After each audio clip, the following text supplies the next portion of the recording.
Eu vou agora trazer informações ao vivo com o repórter Tiago Melo, que traz detalhes a respeito de um período de casos, de mortes que aconteceram nesse período agora de final de semana. Tiago, houve alguns casos, inclusive de execução na Vila Irmanduce. Houve um caso de execução que chamou muito a atenção da comunidade, um homem que foi morto, inclusive na frente da esposa e dos filhos.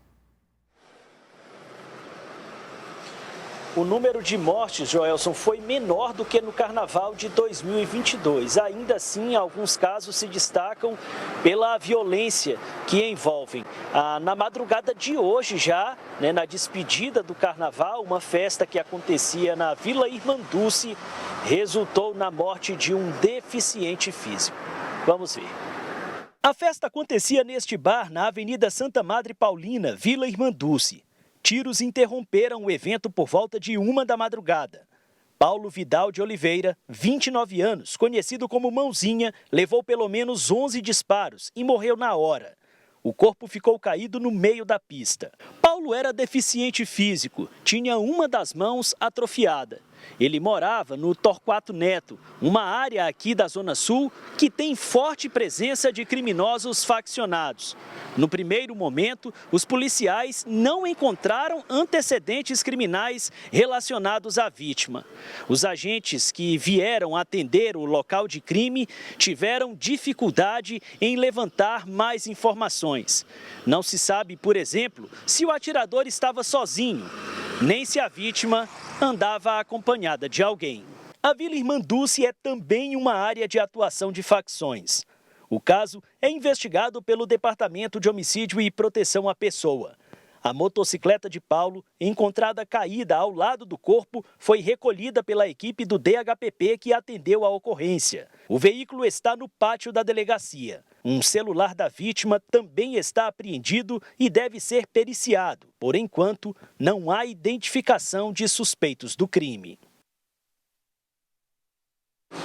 Detalhe desse caso, Joelson, é a dificuldade realmente dos policiais em levantar informações. Quando os agentes chegaram lá, virava para uma pessoa ou outra que ainda estava no local e todos diziam não ter visto e não ter nenhuma informação para colaborar com os policiais. O que nós conseguimos apurar com pessoas que não quiseram se identificar é que não houve registro de briga, nem envolvendo a vítima, nem no evento de uma forma geral. O criminoso ou os criminosos, porque também não disseram se foi mais de uma pessoa, chegaram, executaram e saíram também, não se sabe como, se a pé ou de carro ou de motocicleta, ninguém viu e ninguém sabe. O pepino aí, o abacaxi, está para os investigadores do DHPP descascar e resolver, Joelson. Verdade, e nós estamos falando aqui de um carnaval tão tranquilo, onde as pessoas foram brincar carnaval, foram ao seu local de folia, sem maiores ocorrências, presença da polícia, garantida a proteção dos foliões e, ao mesmo tempo, esses grupos, que supostamente estão falando aí de casos de facção, ficam se degladiando e aí esses casos de violência acontecendo. Teve um caso também no Alto da Ressurreição, Tiago? Exatamente, na Avenida Francisco Gerardo, ali no Frei Damião, que fica na região do Alto da Ressurreição, um jovem de 19 anos também foi executado. Ele teria sido atingido aí por pelo menos 12 tiros, é o que a polícia conseguiu contabilizar.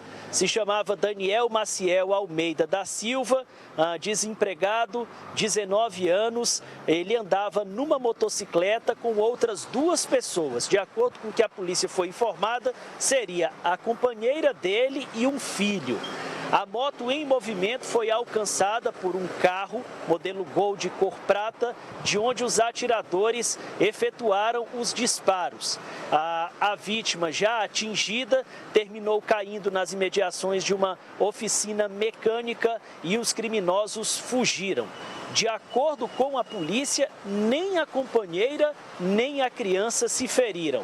E o Daniel teria passagens pela polícia por tráfico, roubo e porte ilegal de arma de fogo. É outro caso a ser investigado pelo DHPP, Joelson. Zé Tiago, agora teve um caso que ele chamou muita atenção pela peculiaridade, o desfecho triste provocado por vou chamar, de um acidente durante uma tentativa de assalto. em que dois irmãos estavam em uma motocicleta e foram abordados por criminosos.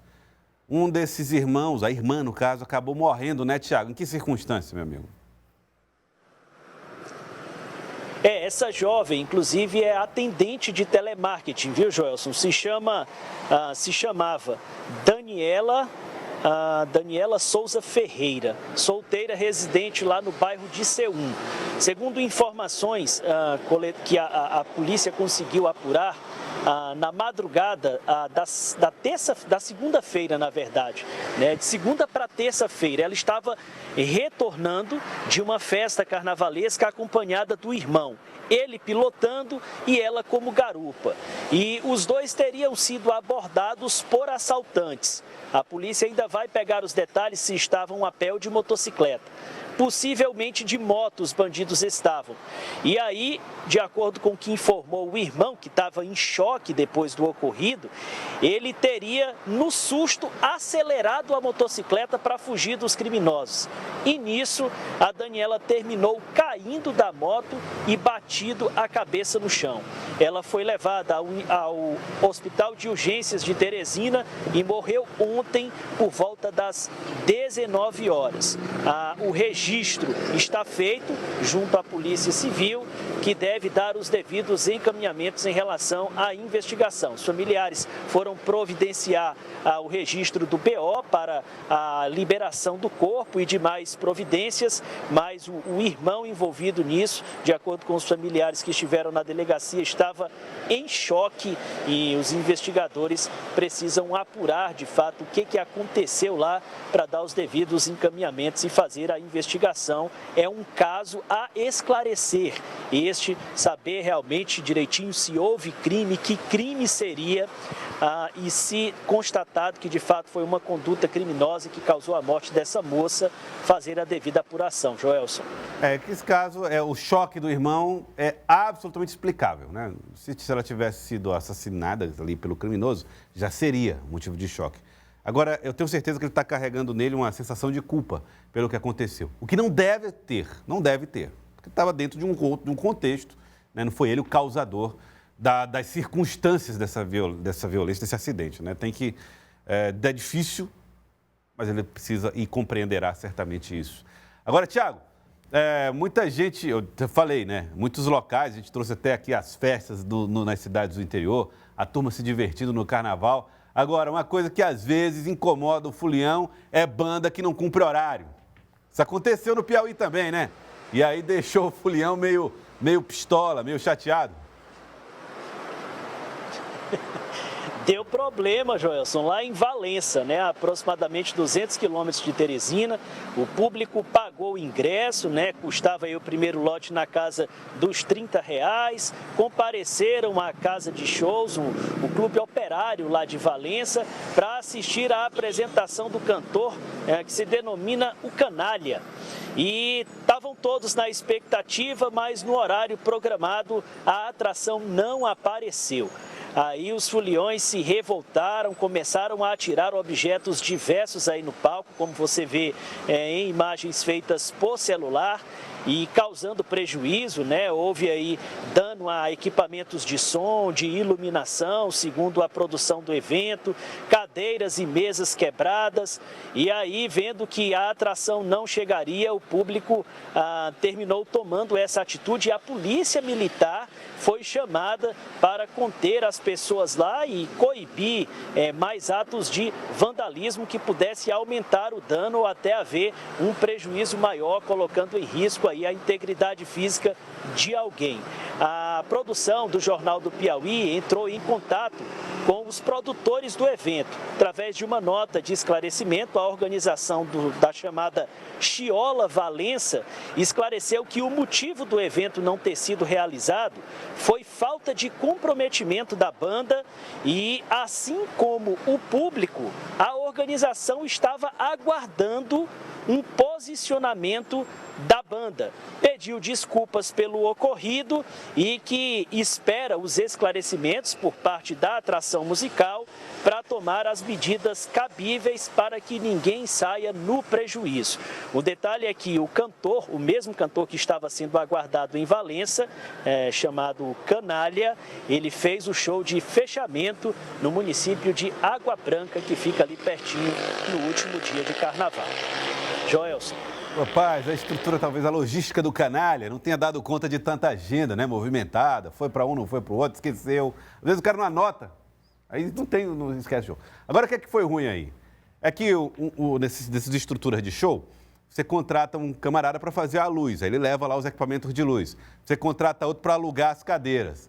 E aí você contrata a banda, que é o Canalha. O que é que aconteceu? O público quebrou tudo, menos as coisas do Canalha, que ele não foi. Então quebraram a luz do outro rapaz. Quebraram as cadeiras do dono da festa. A revolta foi manifestada contra vítimas do Canalha. Canalha, o que aconteceu, Canalha? Explicações aí para a turma que foi para o seu show. E aí quebraram tudo lá. E você não apareceu, rapaz? Uma pena. Meu caro Thiago, obrigado pela sua participação aqui no nosso Jornal do Piauí. Obrigado mesmo.